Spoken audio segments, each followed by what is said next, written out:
Ya, vamos a comenzar. Entonces, ¿se escucha bien, cierto? Dígame si se escucha bien, se escucha mal, muy bajo, muy alto. Todo bien, ok. Ya, perfecto. Vamos a compartir la presentación.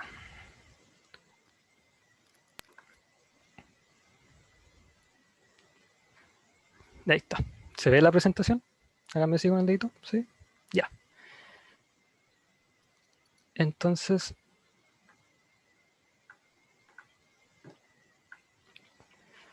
libros malditos y manuscritos misteriosos. Bueno, esta es la primera sesión. Yo soy Álvaro, trabajo en Biblioteca Viva y decidí hacer esto porque hace algún tiempo me llamó la atención un libro que compré que se llama El Martillo de las Brujas. No sé si lo conocen, pero habla sobre la Inquisición y la cacería de brujas.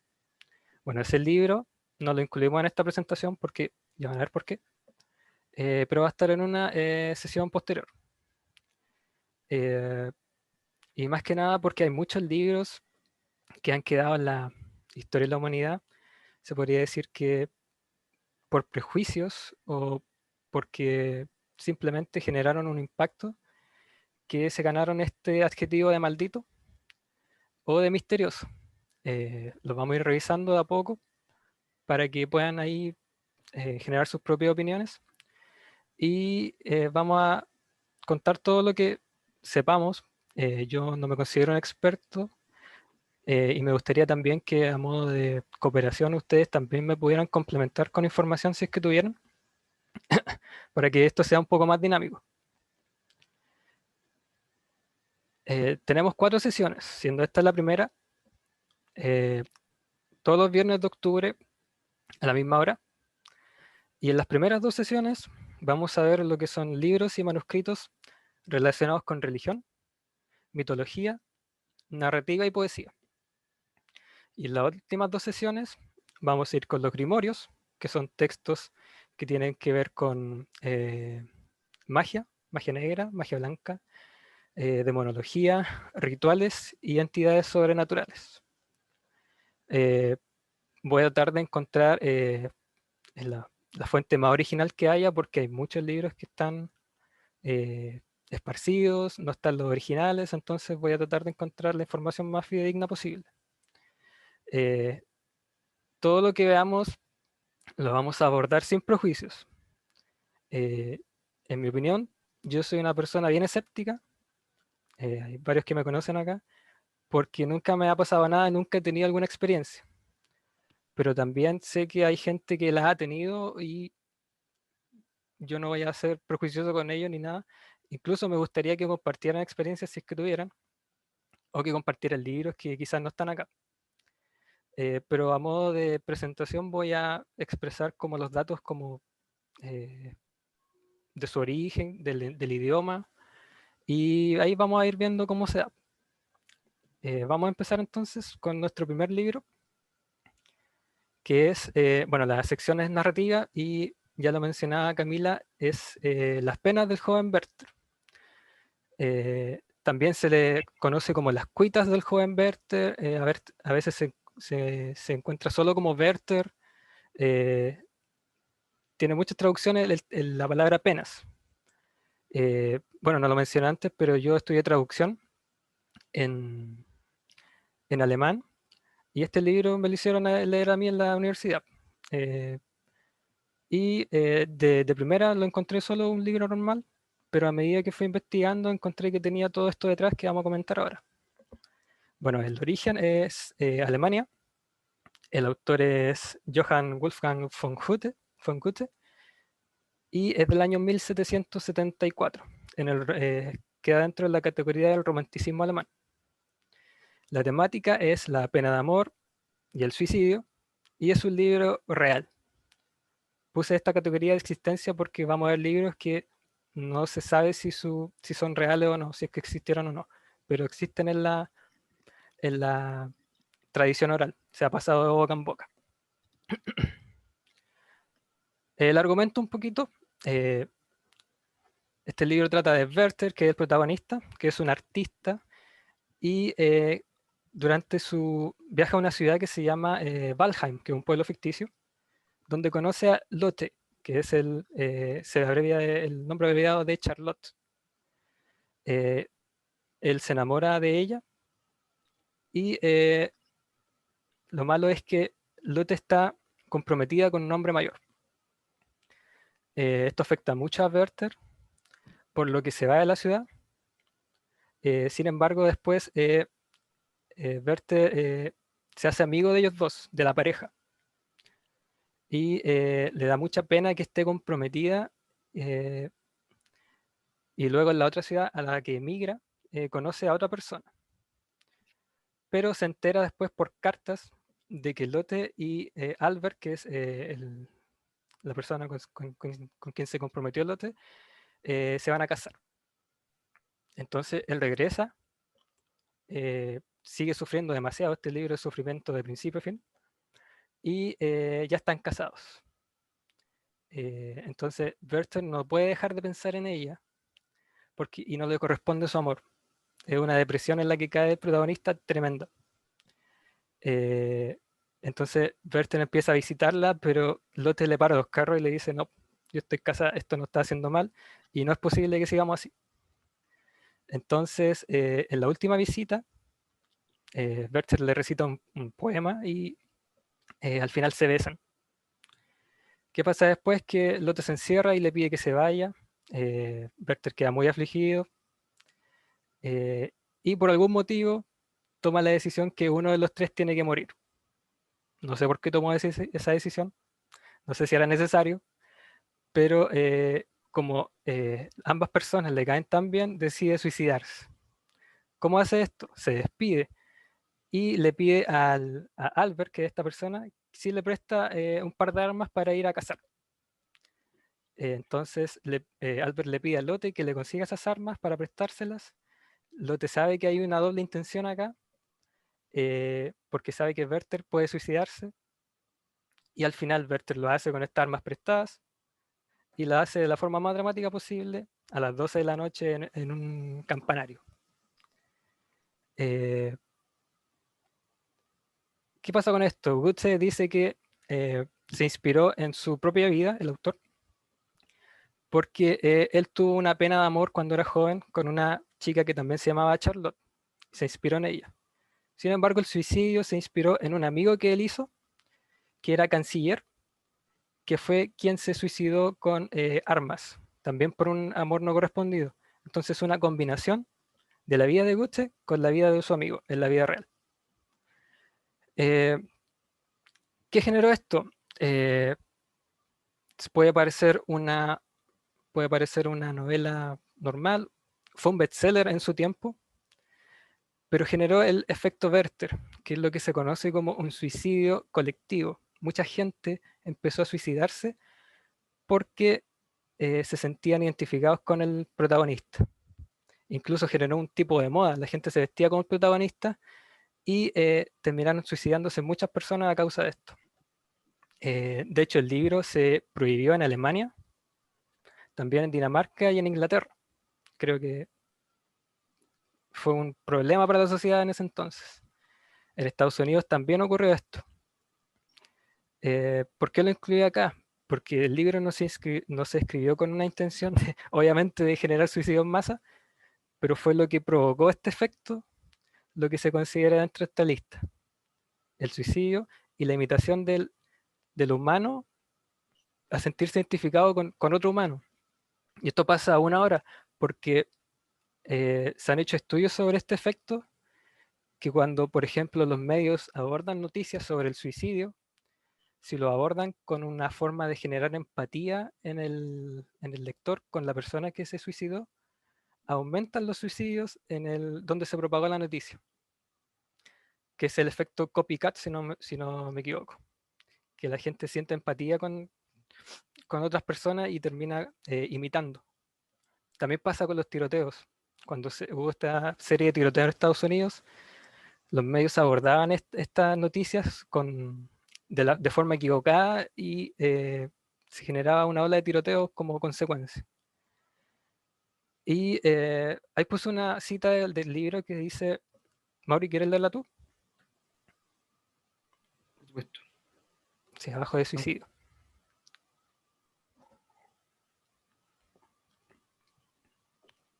Ahí estoy. La cita dice, la raza humana es igual en todas partes. La inmensa mayoría emplea casi todo su tiempo en trabajar para vivir, y le abruma de tal modo la poca libertad de que goza, que pone de su parte cuando puede para perderla. Oh, destino de los mortales. Bueno, el libro está escrito en gran parte de esta forma muy depresiva. Y yo pensaba, ¿qué pasa si esto se aplica ahora? En la sociedad en la que estamos, alguien escribe un libro, no sé, por ejemplo, como viven en Japón, en un metro por un metro, habla sobre la vida que llevan esas personas y la otra gente se siente identificada, puede que ocurra un efecto Werther de nuevo y una ola de suicidios. Más que nada por eso. El, el libro en sí no es maldito, sino que el efecto Werther que generó sin querer fue lo que lo hace interesante. No sé si alguien tiene alguna pregunta o quiere opinar para complementar.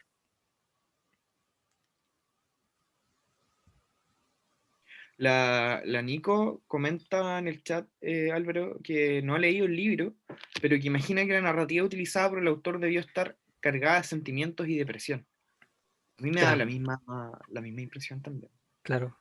Y Sí, creo que es fue. algo muy típico de los dramas de contemporáneos de Goethe. Sí, eh, yo creo que como le pasó a él en un principio de haber estado cargado de haber tenido muy clara la película de lo que estaba escribiendo.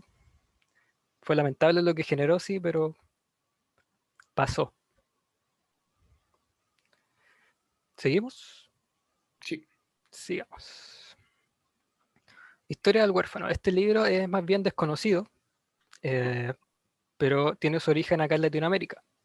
Y pongo posiblemente porque no hay algo que lo confirme como 100%. El autor es Martín de León Cárdenas, que es un monje español que viajó acá a Latinoamérica en el año 1600 y pasó por varios países y después volvió. Lo interesante aquí es que se publicó en 2018. Eh, la temática sobre el libro es una autobiografía ficticia y también es real, existe.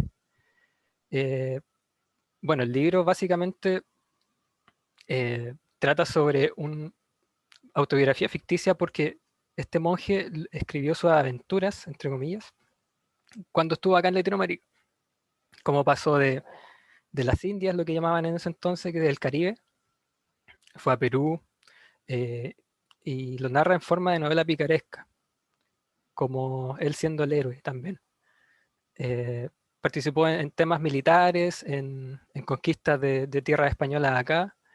Después viajó a Lima porque andaba escondiéndose de quién sabe qué. Hizo como un sacerdocio en Lima mientras estaba ahí. También pasó por Trujillo, que es una ciudad peruana. Y se refugió en un convento para huir de todos los dramas que traía desde el Caribe.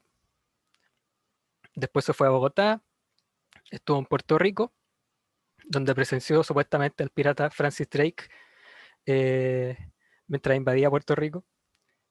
Y después vuelve a España para pedir el perdón del Papa. De eso se trata el libro en sí, la historia.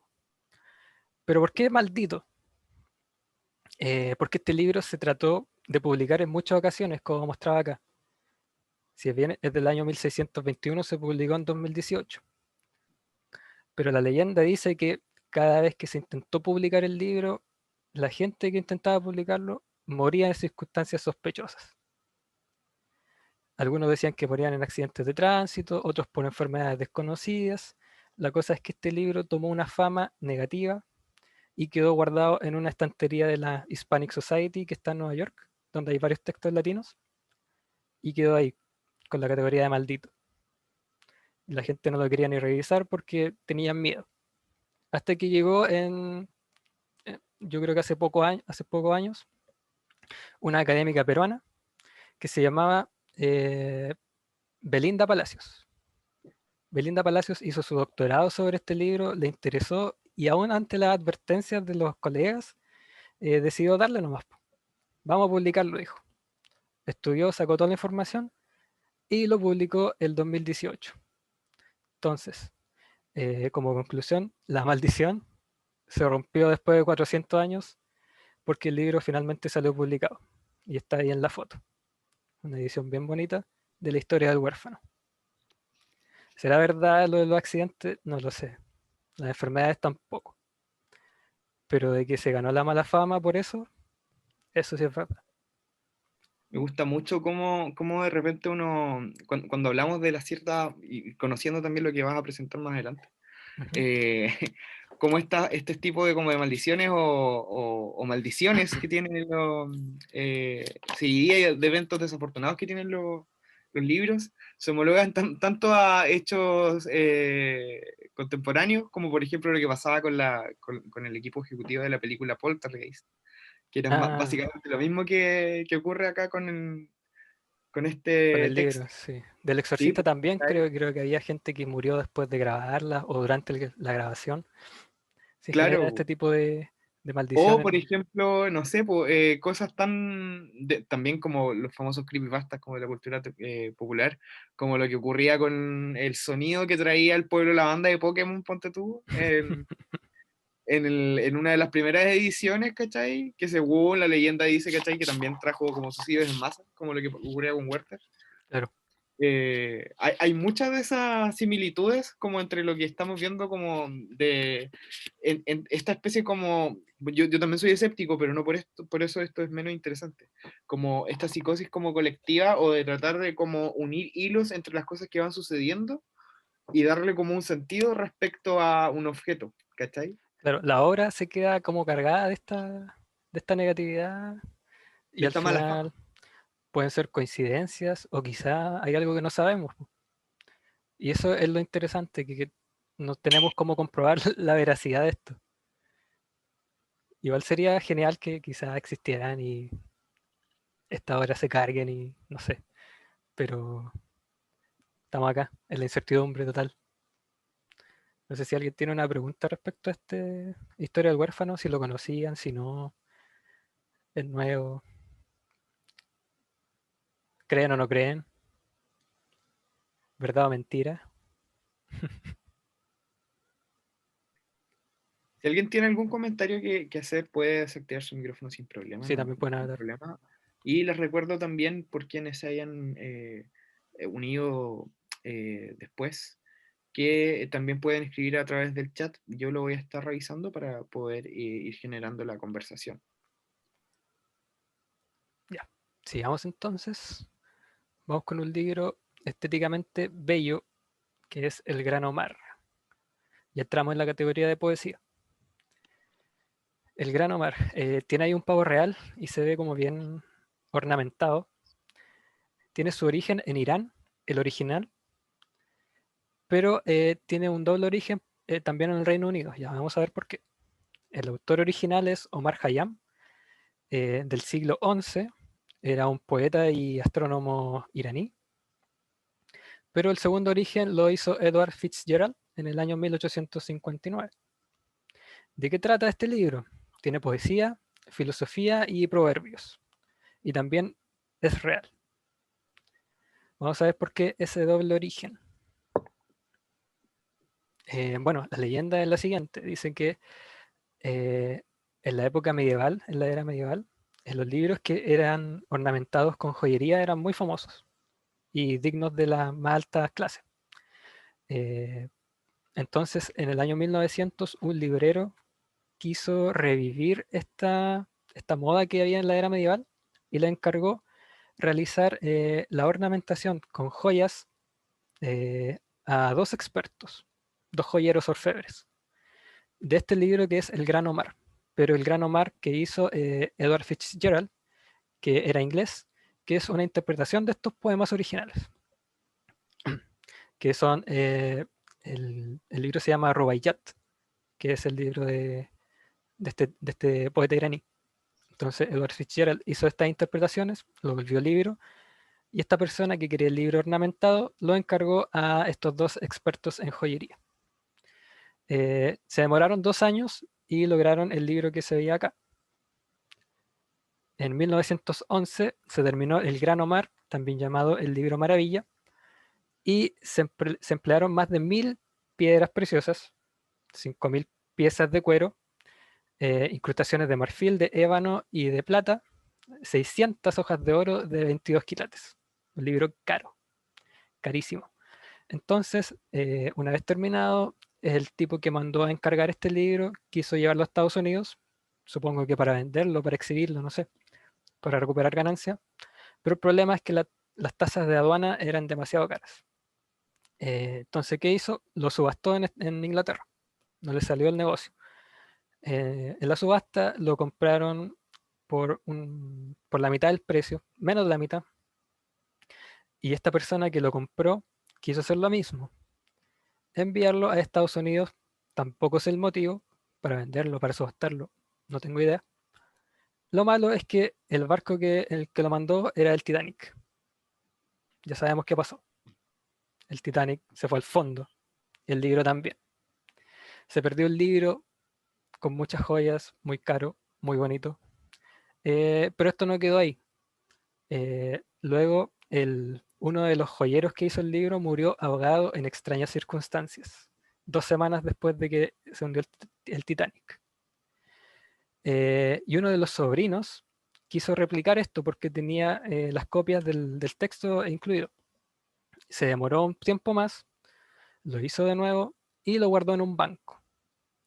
¿Qué pasó tiempo después? Eh, Llegó la guerra mundial, los nazis bombardearon Inglaterra, el banco fue bombardeado y el libro fue destruido por segunda vez. Sin quedar contento, se intentó una tercera vez y se completó la tarea. El libro fue depositado en la biblioteca británica y este caballero que era sobrino, que terminó la tarea, antes de morir dijo lo siguiente, dijo, no soy supersticioso, en lo más mínimo, aunque dicen que el pavo real es un símbolo de desastres, que es el pavo real de la portada del libro. Mito o verdad, no lo sé. Este libro se ganó también mala fama por estar maldito. Y hay un extracto ahí que si quieres puedes leer, Mauri. Tú vas a hacer que lea mi extracto hoy. Nadie ha visto el cielo ni el infierno, corazón mío. ¿Quién, dime, ha venido de ese reino, corazón mío? Nuestras esperanzas y miedos están atados a eso que, excepto nombre y noción, no lo podemos asignarnos. Claro, una frase bien filosófica sobre el miedo a lo desconocido, que es uno de los poemas que está dentro del libro. ¿Conocían este libro? Sí, no. ¿Les parece interesante? ¿Creen que esté maldito de verdad? Yo al menos no lo conocía. Hay unos comentarios en el chat, estimado. Bueno, varios, acá Sebastián nos dice que ninguno de los libros anteriores los tenía en su memoria. Y me hacen un alcance súper importante, Héctor, habla sobre Hamlet. Nos dice que Hamlet dice también que cuando se interpreta en teatro ocurren accidentes, Bueno, tenía ya que idea. habla de ceremonias satánicas, y que incluso que incluyó William Shakespeare dentro de la obra. Y la Nicole también nos apoya con esto diciendo que sí, que efectivamente se dice que al interpretar Hamlet en algún teatro, este teatro termina cargado, Qué con horrible. energías. Interesante, igual.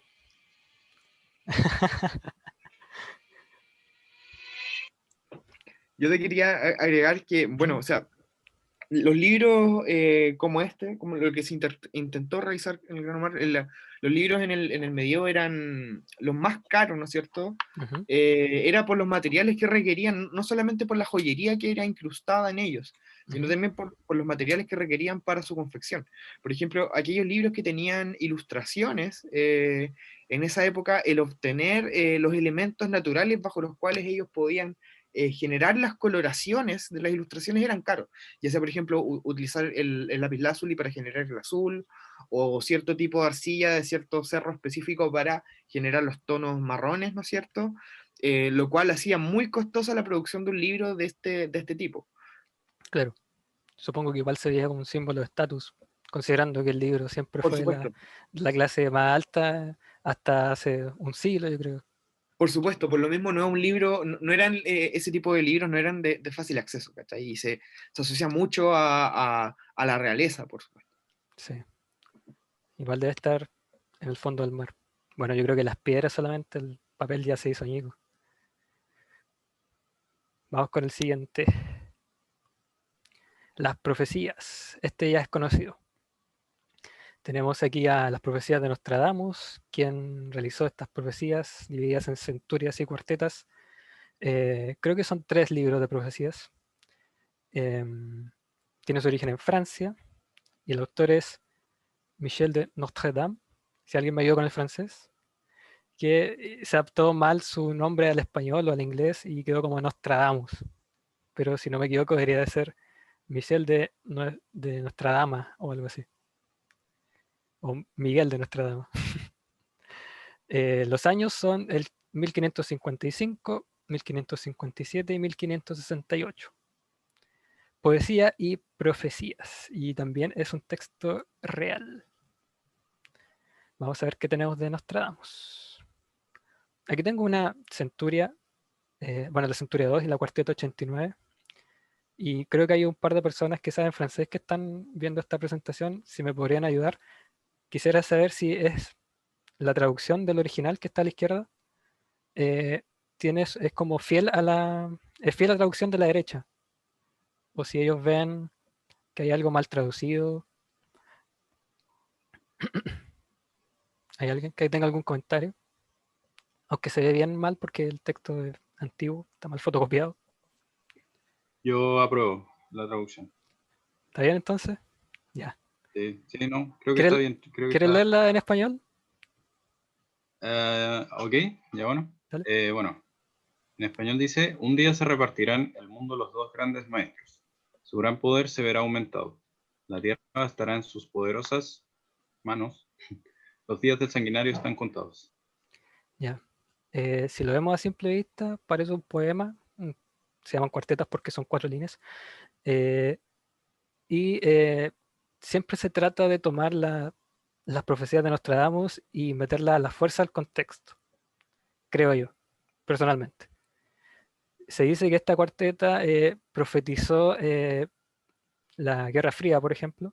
Pues dice se repartirá en el mundo, se refiere a que se repartirá el mundo Estados Unidos y Rusia, la Unión Soviética, perdón, Las y dos que, grandes potencias. claro, y se va aumentando, pero puede perfectamente adecuarse a, no sé, Estados Unidos y China actualmente, o en su tiempo otros imperios que quizás se dividían los terrenos, no sabemos. Por eso siempre digo que se trata de meter a la fuerza las profecías a cualquier hecho que ya haya pasado, considerando que esto fue escrito en el año 1500.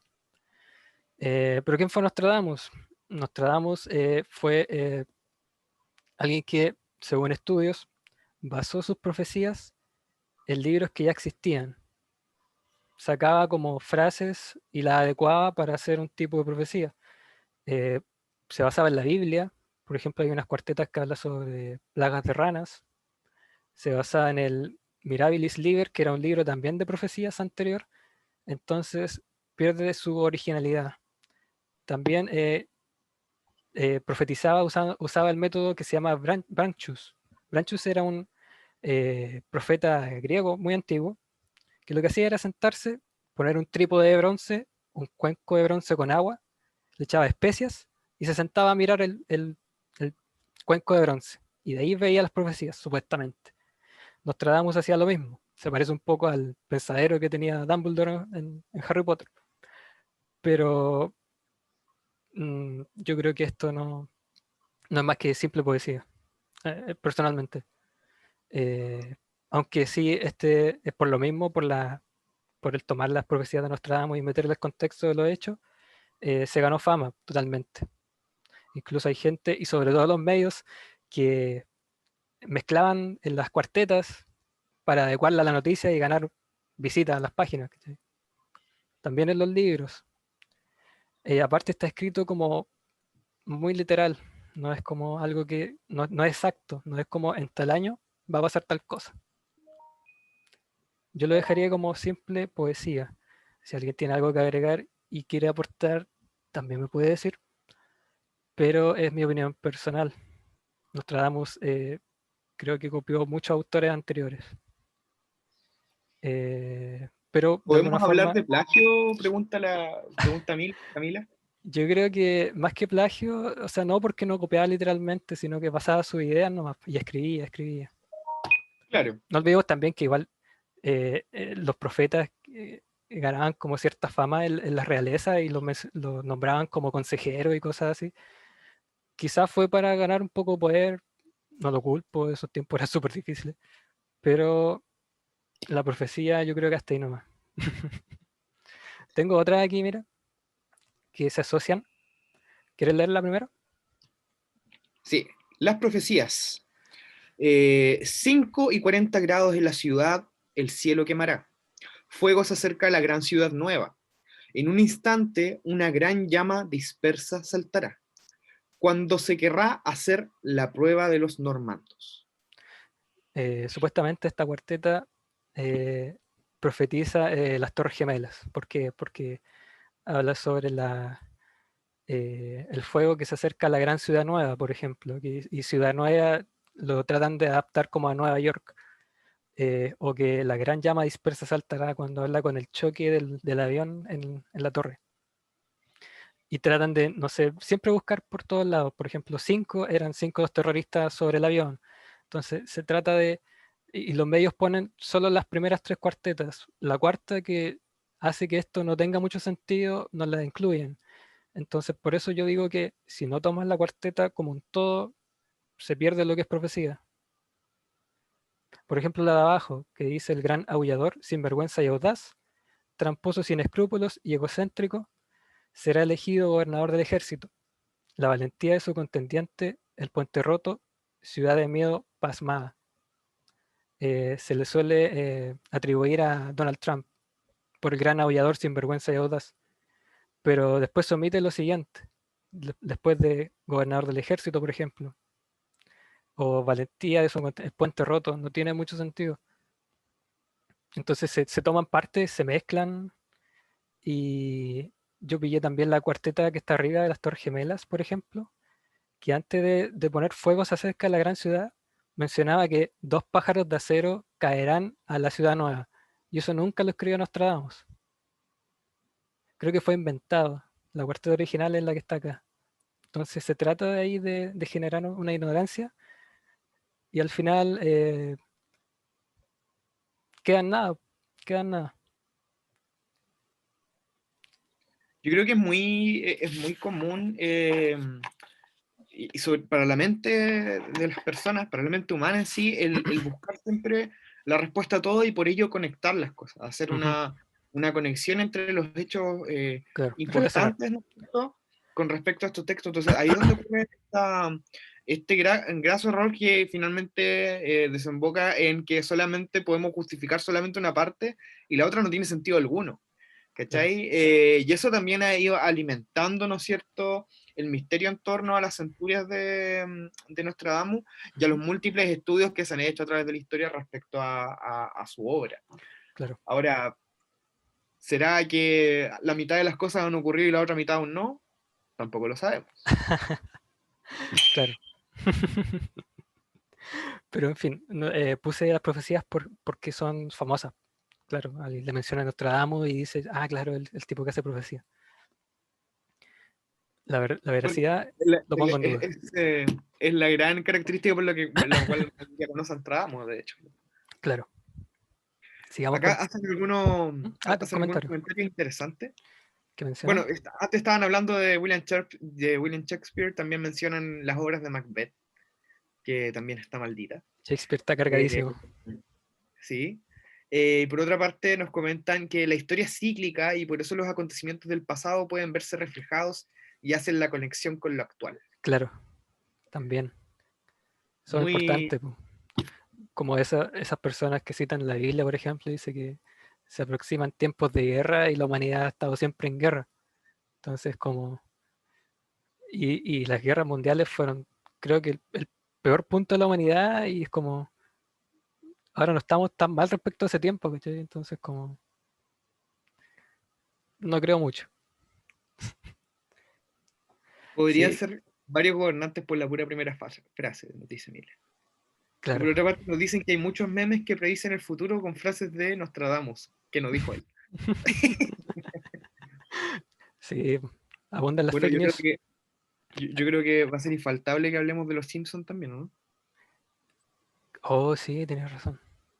De cómo Mejor, los Simpsons, como mejor, Matt Groening ha predicho, mejor profeta que Nostradamus. y muy actualizado por lo demás.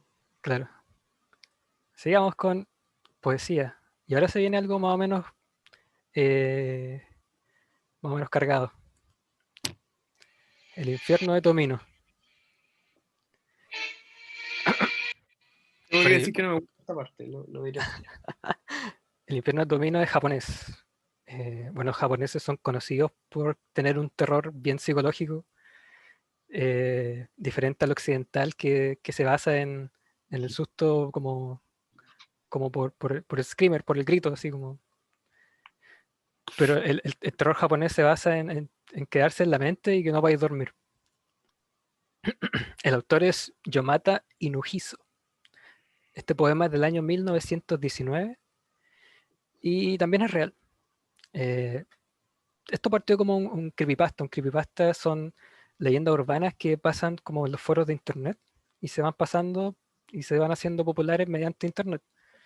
Pero el poema original fue escrito por Inujiso para un libro que se llamaba The Heart is Like a Rolling Stone y fue incluido en la 27ª colección de poemas de Saizo Yaso en el año 1919.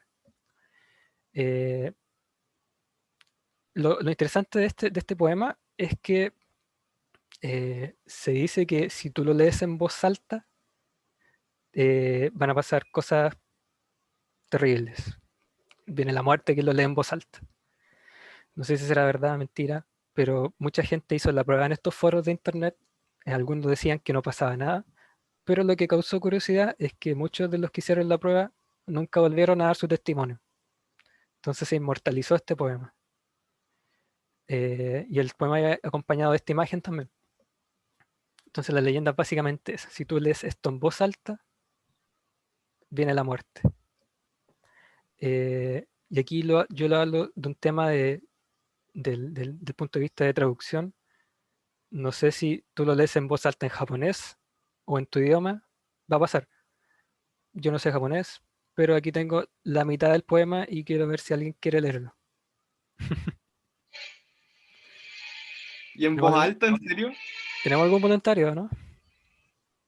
Ya, pero tienes que hacer tu descargo de responsabilidad, Álvaro. Oye, pero yo creo que podríamos ir leyendo una frase cada uno Si quieren. y así no No, lo leemos entero. Es que esta es la mitad del poema, por eso no lo incluí entero.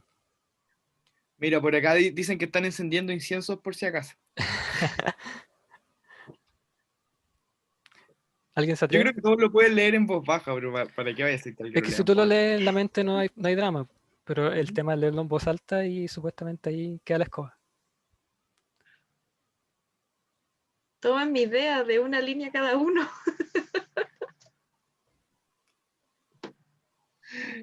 Dicen, Mauri, ¿y si nos movemos juntos? ¿tú quieres leerlo? Y No, si yo me no. muero, y si me muero frente a la cámara, Yo puedo leer las tres primeras, los tres Mira, primeros. algo muy sabio que nos están diciendo, que no juguemos más con el 2020. Yo creo que, en verdad, Ya, yo no, puedo porque leer. si Yo leemos una frase cada uno, no morimos. quiero leer el primero. Y si no me ven en las otras sesiones, ya saben qué pasó.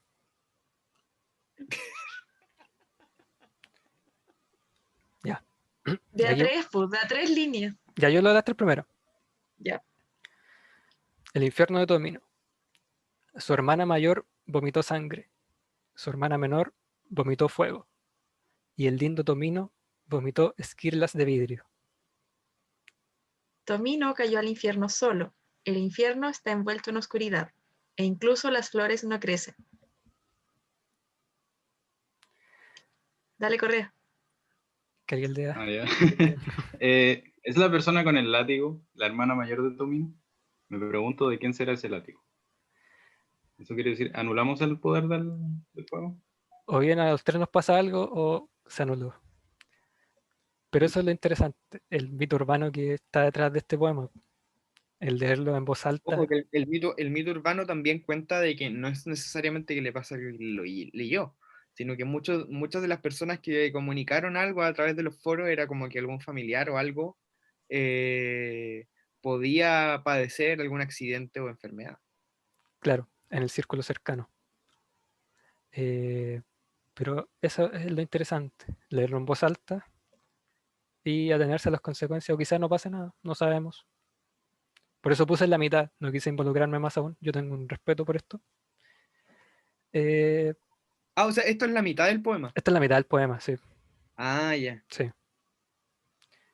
¿Alguien tiene algún comentario? ¿Alguien sabía de esto? ¿Quiere complementar? ¿Preguntas?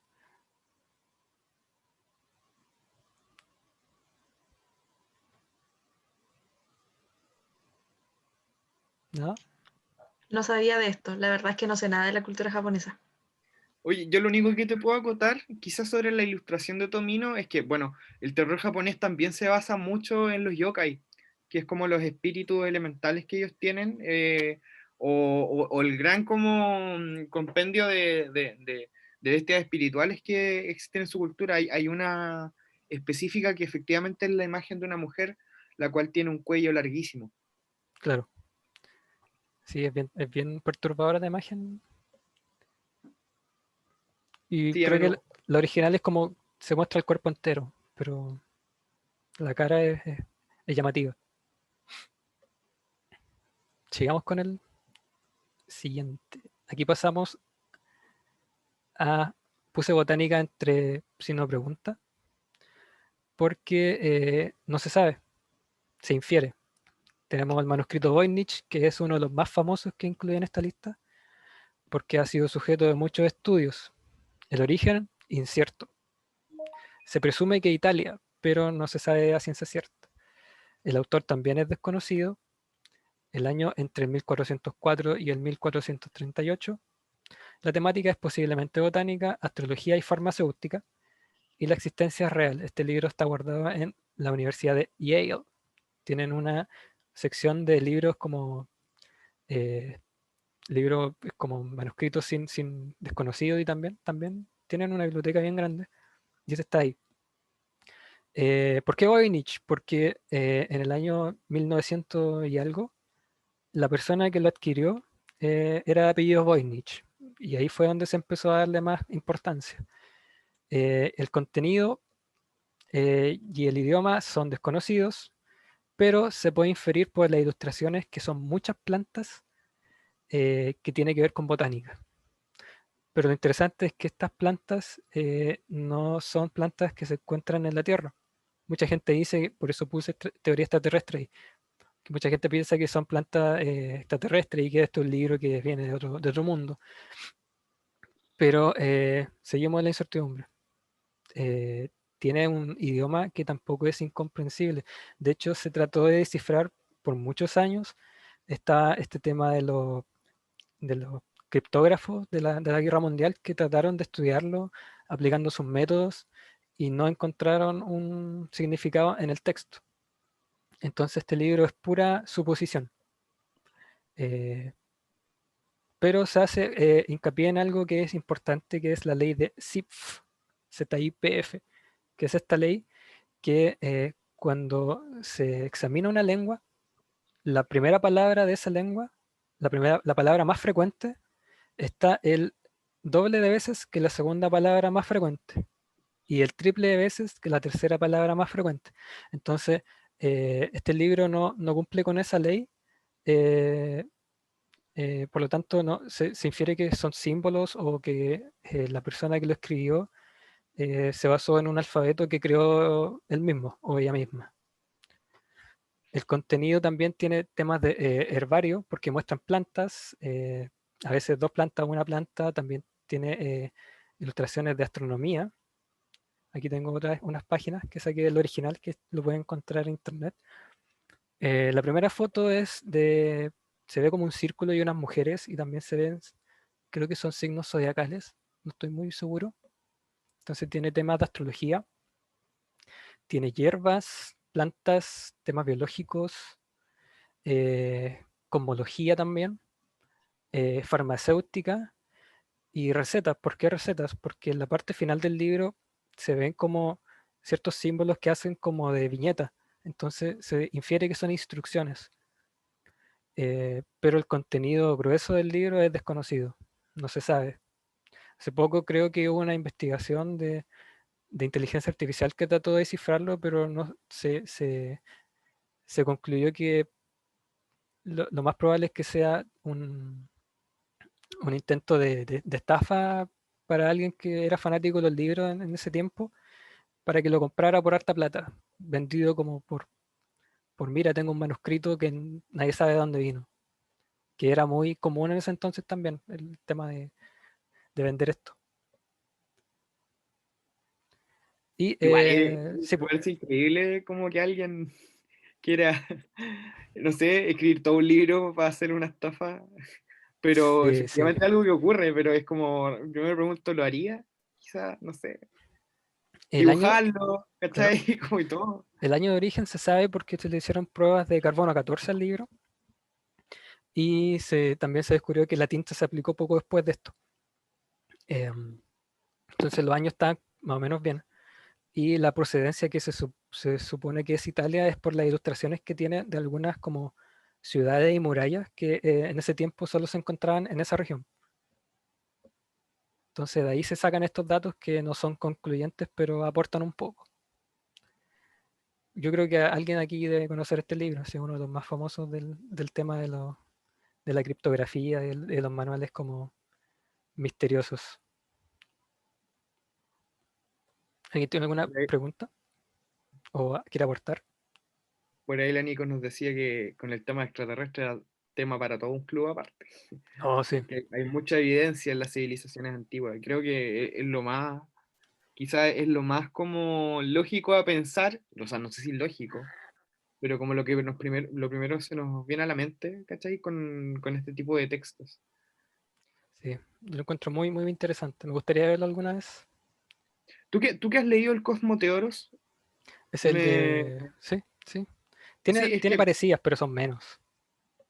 pero ¿cuál es la idea del Cosmo Teoros? También es algo fantasioso, ¿no? Sí, pero fue una suposición basada en ciencia, po. Como teoría de un libro que escribió un astrónomo neerlandés, que mencionaba que de haber vida en otros planetas como Júpiter del sistema solar, porque en ese entonces se escribía solo sobre el sistema solar, no se conocía más allá, mencionaba que si había vida en esos planetas, él suponía que iban a ser así y muestra unas ilustraciones, pero no afirma nada como en este planeta son así. Es basado en la suposición. Yo pienso que, o sea, el autor pensaba, dice, eh, creo que son así porque la gravedad es un poco más fuerte en este planeta, entonces deben tener los pies más cortos, por ejemplo, o las columnas más abajo, pero no tiene nada de críptico, él mencionaba solamente. Entiendo.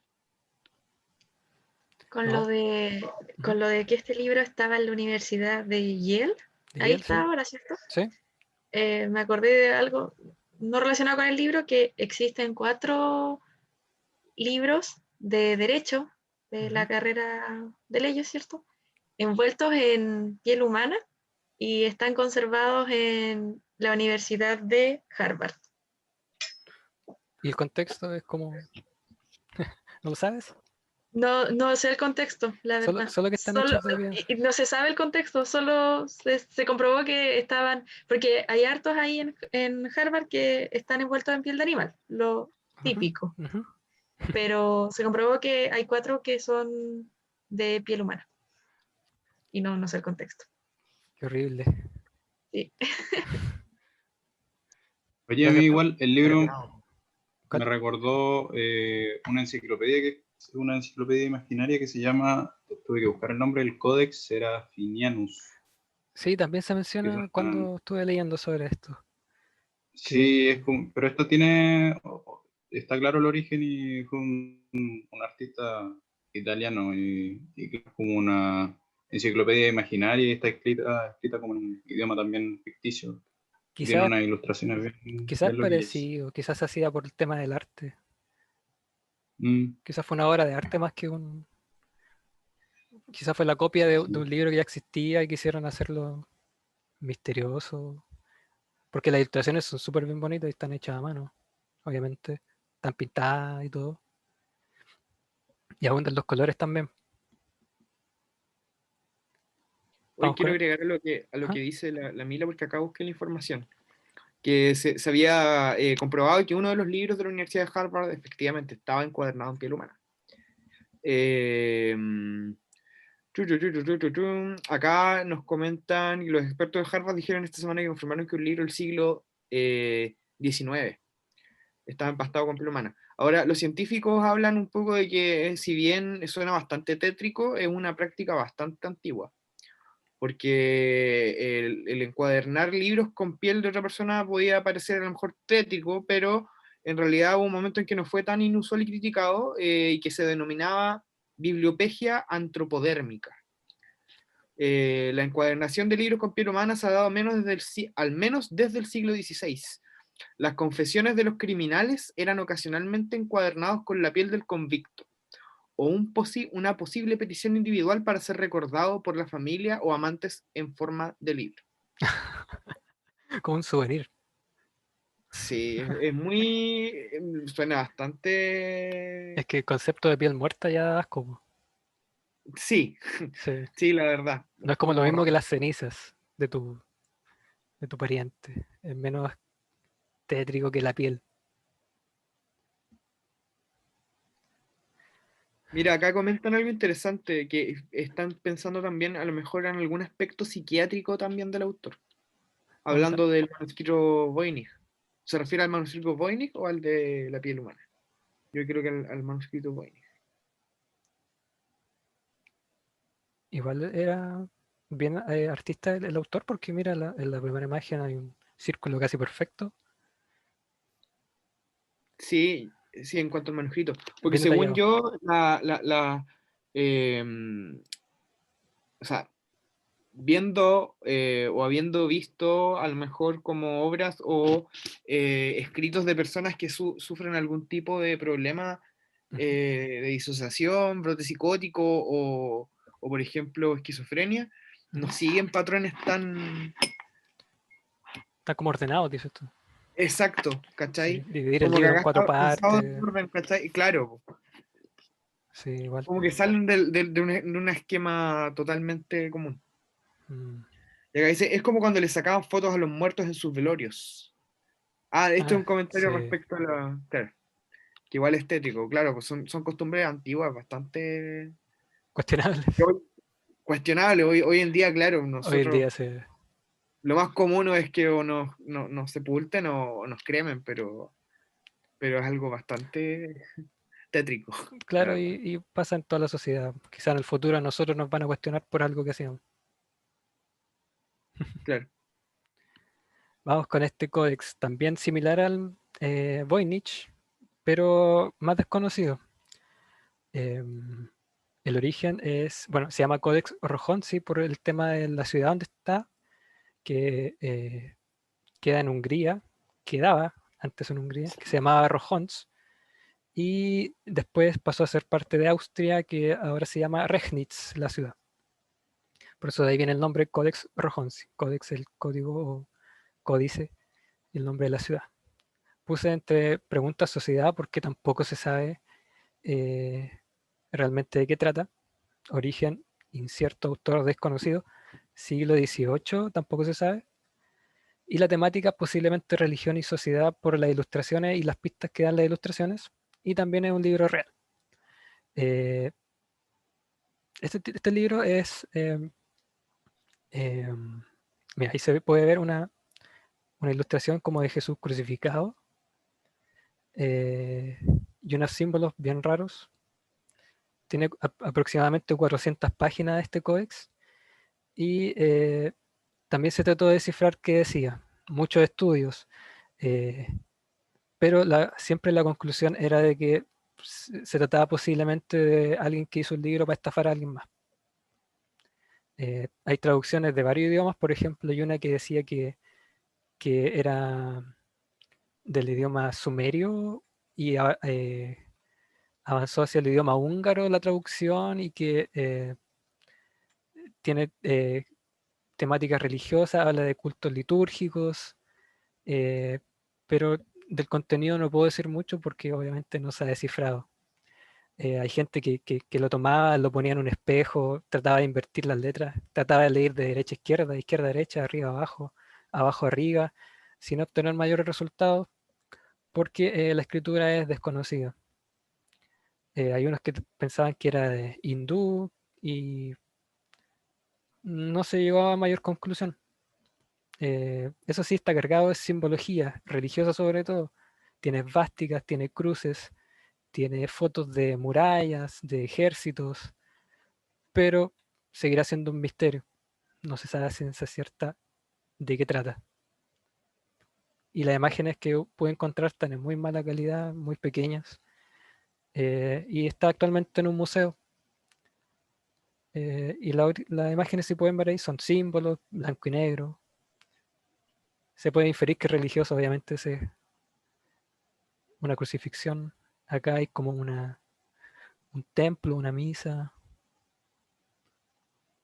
Y pareciera que igual me da la impresión de que de cierta manera unificara en su simbología a distintas culturas, ¿no? Es como un solo espacio geográfico como representado en el libro, ¿cachai? Claro, aquí tampoco está el tema de la ley de Simpf que mencionaba antes, po, que, Claro, que pues se de repitan encontrar las palabras. antes, Indescifrable, ¿será una falsificación? ¿Alguien quiso venderlo hacerlo por plata?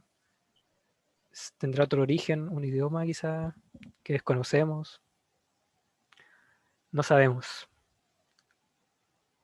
Codex Rojonsi, Hungría actual, Austria. Eh, ¿Preguntas a alguien? ¿Quiere aportar? ¿Lo conocían? No, sí.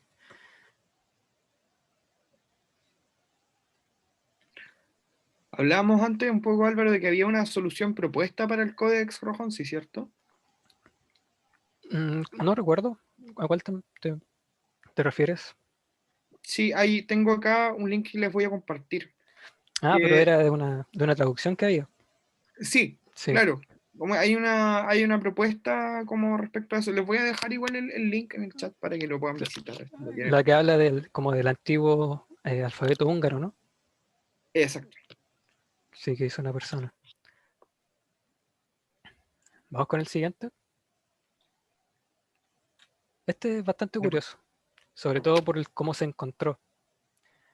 El origen es Italia, posiblemente la Toscana. El autor no se sabe, porque es del año 250 a.C. Y la temática es religión, es un calendario religioso. Y también existe, es real. El Liber Linteus Sagraviensis. Está escrito en etrusco. Pero ¿cómo se encontró? Ahí la leyenda. Había un funcionario público que fue de vacaciones a Egipto y compró una momia. No sé por qué, le gustaban las momias quizás. La llevó a su casa y la exhibió en su casa. Como miren, yo traje una momia de Egipto, vengan a verla. El tema es que este caballero sacó el vendaje de la momia, en parte, y sin darse cuenta exhibió el vendaje y la momia separado. Después murió este caballero y heredó la momia al hermano, que no lo culpo, la donó a un museo porque no le gustaban las momias, y en el museo se dieron cuenta de esta escritura. Y nadie sabía qué idioma era. Algunos decían que era copto, que es del antiguo Egipto, otros decían que eran jeroglíficos, nadie sabía. Llegó un experto y dijo, sí, conozco este idioma, esto es etrusco. Efectivamente era etrusco, eh, y descubrieron que era un calendario religioso. Pero lo interesante es que está escrito en lino, es el único libro escrito en lino, y la forma en que se encontró en el vendaje de una momia que resultó ser de Egipto y era esposa de un sastre esta momia, Pero la pregunta aquí es, ¿por qué habrán querido dejarlo en el vendaje? ¿Será algún ritual? Quizá querían esconderlo, no tengo idea. Y ahí lo interesante de este libro, lo único escrito en lino que se preserva y el cómo se encontró. Claro, pero no estamos hablando de una, no estamos hablando de una costumbre en el pueblo de Egipto. O sea, me refiero al de ocultar, ¿no es cierto?, elementos. No sé si habrán, por ejemplo, yo sabía, no sé, de algunos faraones o personas como de la alta clase, ¿no es cierto?, dentro de la sociedad egipcia, eran momificados y enterrados con sus mascotas, por ejemplo. Claro. No, había Pero, algunos faraones que lo enterraban con el libro de los muertos, que también es un libro que supuestamente en la cultura egipcia tú tenías que llevarse el libro para poder enfrentar el juicio de Osiris en el inframundo egipcio y poder llevar tu alma a la eternidad, al lado bueno, como se dice. Eh, pero, y de hecho cuando se descubrió esto y se pensó que era egipcio, dijeron, ah, puede que sea el libro de los muertos que está en el vendaje, pero no era el libro de los muertos, era un calendario religioso trusco que fue escrito en el vendaje y hecho en o sea, se envolvieron la momia con estas vendas. La forma fortuita de encontrar el vendaje, eso fue lo interesante. claro, porque pareciera de que el objetivo finalmente del texto no era que fuera encontrado por alguien, ¿cachai? Claro, Claramente no lo era, sino hay un objetivo que tiene que ver con la trascendencia del cuerpo y un sentido más religioso y de creencia en torno al poder poder sido, llevar un mensaje consigo, poder sido eso, que el muerto llevara ese mensaje o bien esconderlo, tal cual. no sabemos. Liber Linteus Sagraviensis. Sagraviensis es por la ciudad donde está guardado, que es Zagreb, Croacia.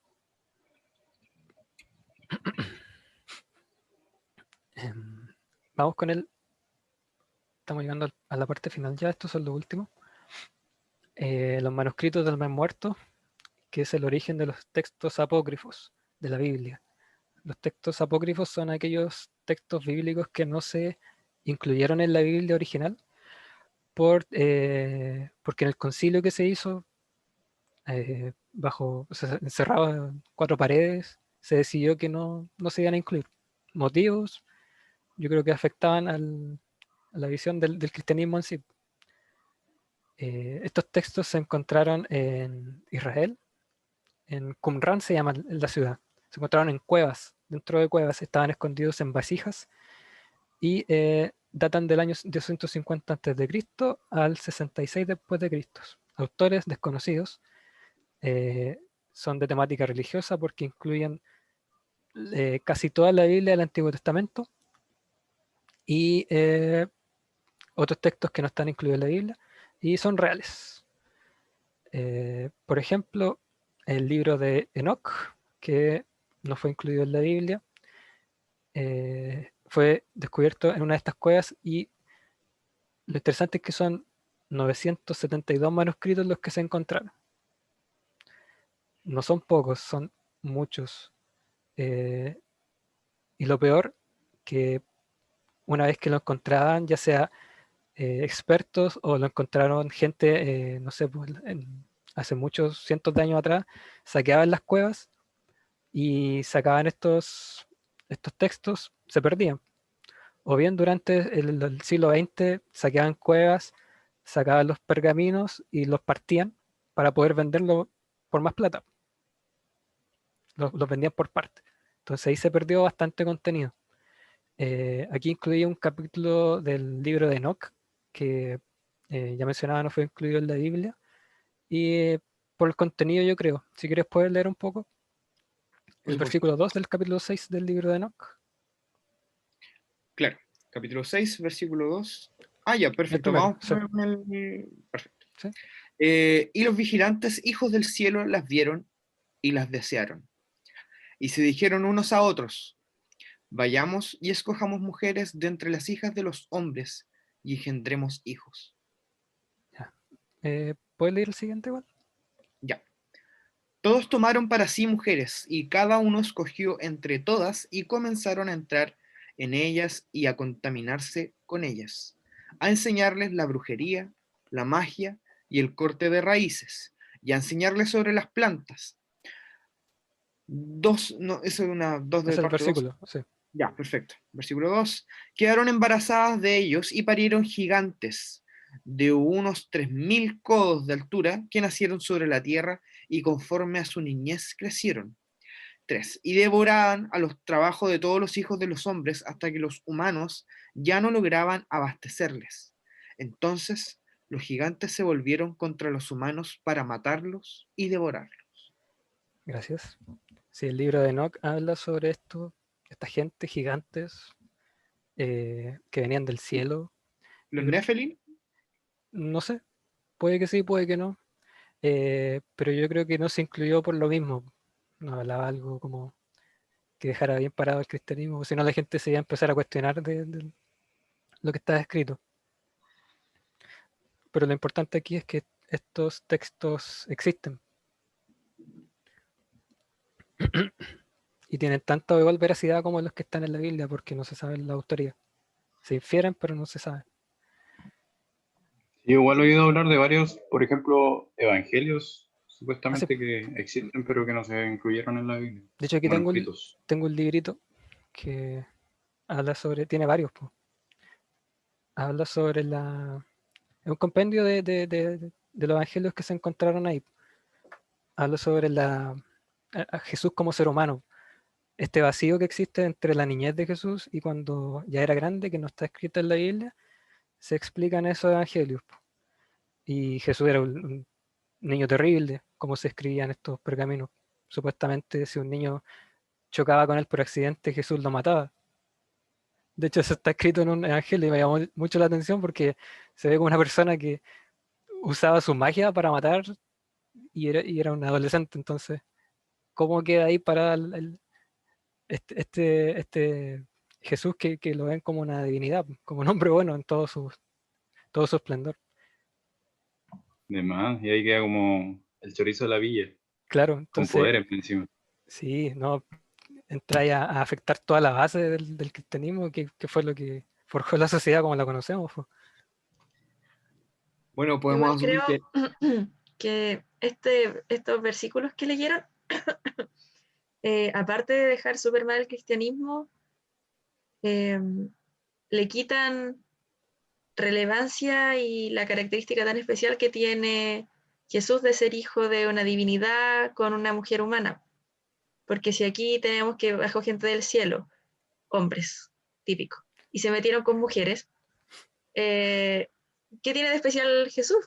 O sea, es uno más, Claro, que me dio un poco menos, pero significa que la capacidad de morir y de resucitar que supuestamente tiene Jesús, la podrían haber tenido más personas, que técnicamente también eran hijos de dioses, entonces, claro, quitaba que esa, protagonismo, claro, le quita protagonismo, le quita credibilidad, todo.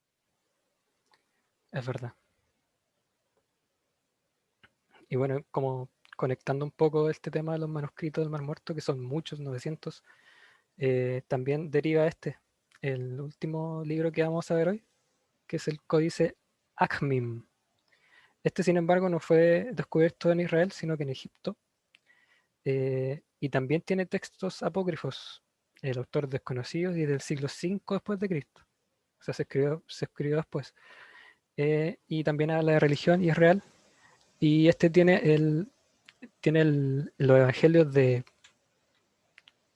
María Magdalena, ¿sí? María Magdalena. Y unas cartas de Pedro.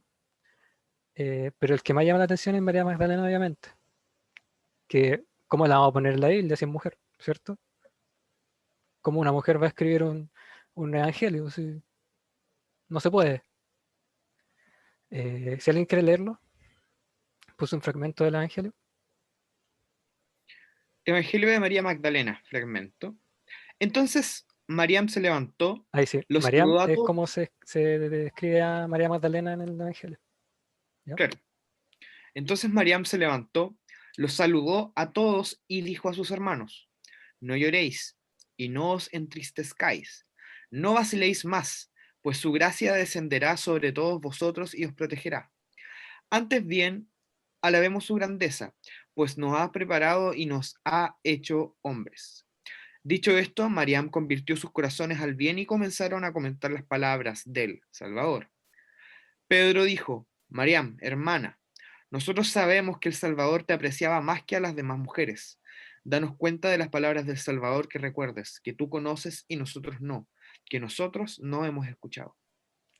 Ahí habla de lo especial que era María Magdalena y que era, se puede decir, incluso más relevante que los mismos apóstoles, po.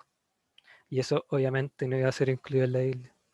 Hubiese cambiado toda la perspectiva que se tiene del cristianismo.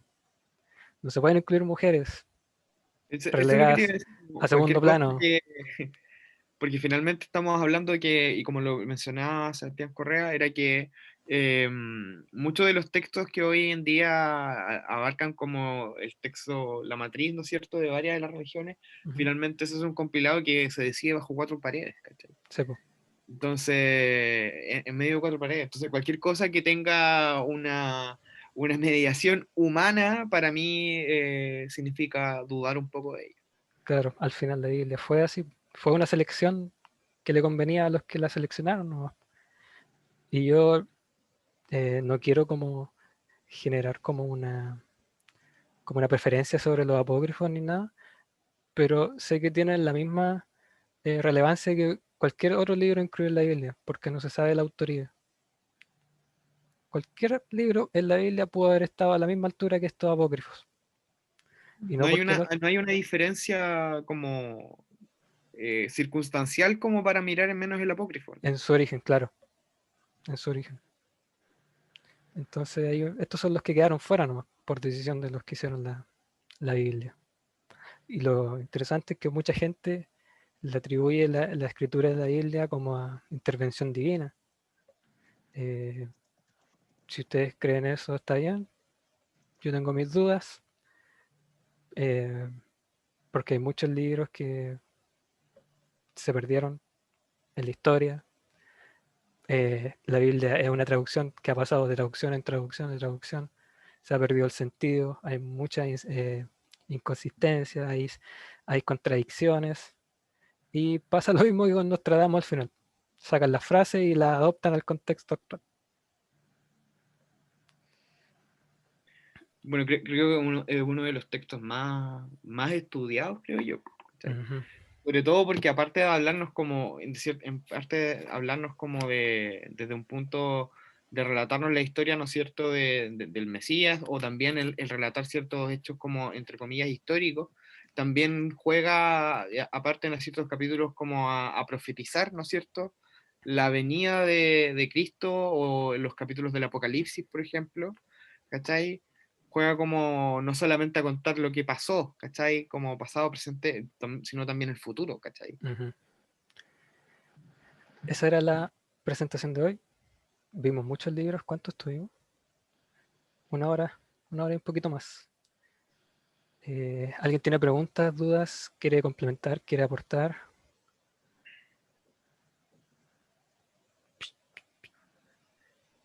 Mile y Sebastián nos comentan, es el libro más leído del mundo, o sea, la Biblia, ¿no es cierto? Seguido por Ujú. Mao y Harry Potter.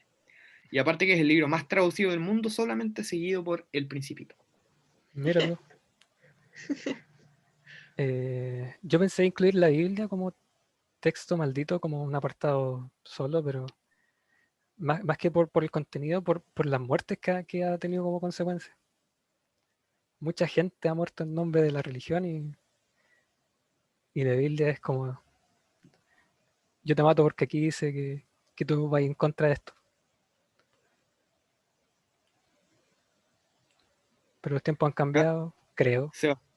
Sebastián ST, no Sebastián Correa, otro Sebastián.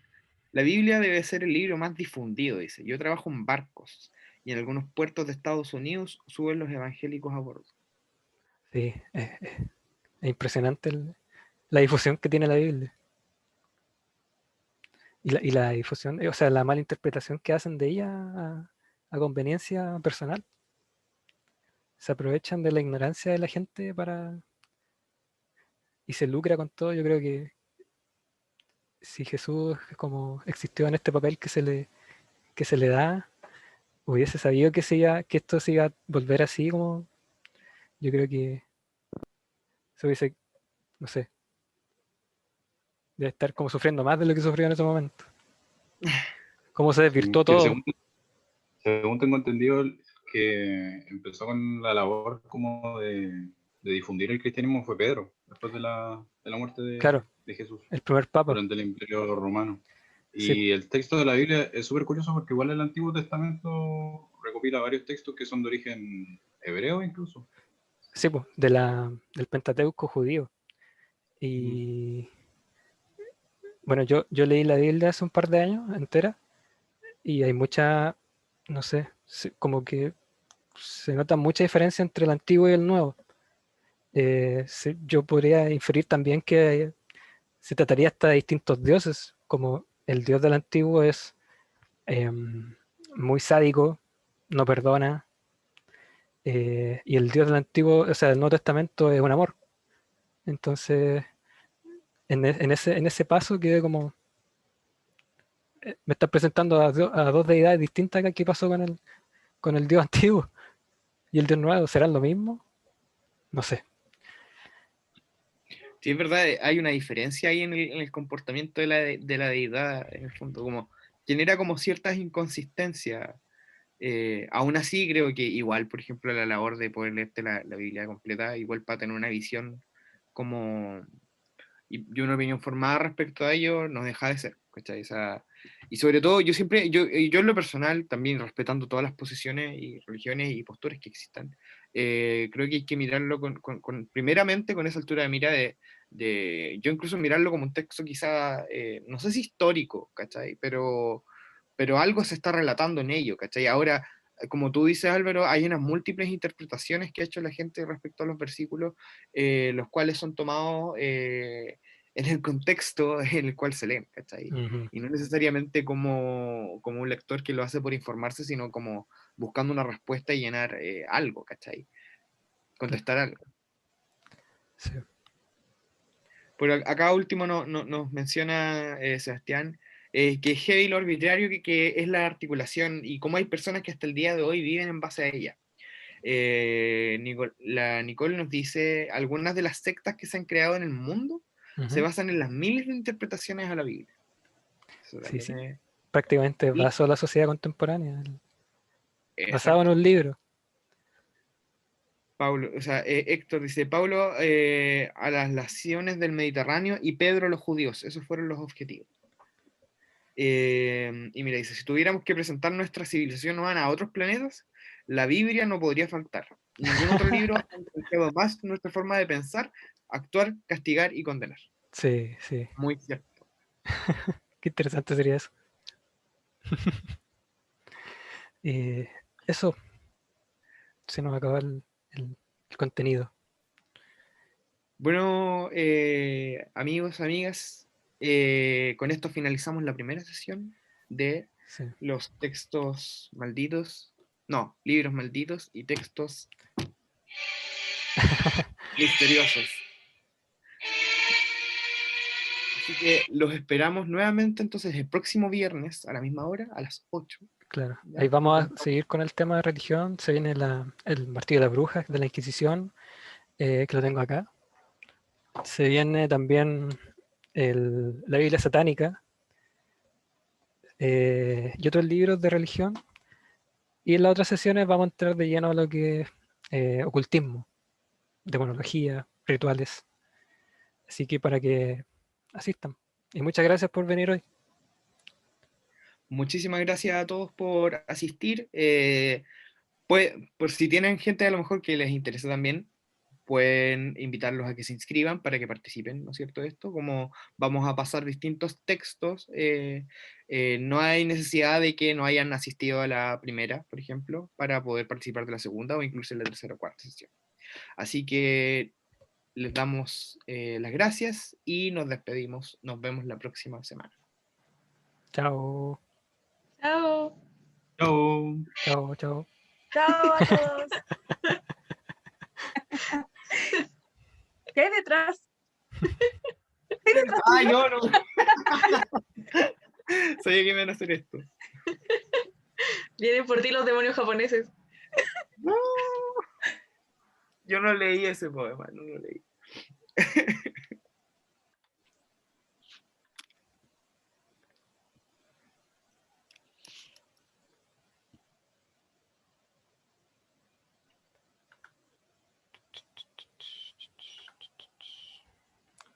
¿Cómo no compartir pantalla acá? ¿Terminaste de guardar el video? Todavía no. Deja de compartir acá. Ya. Detener grabación.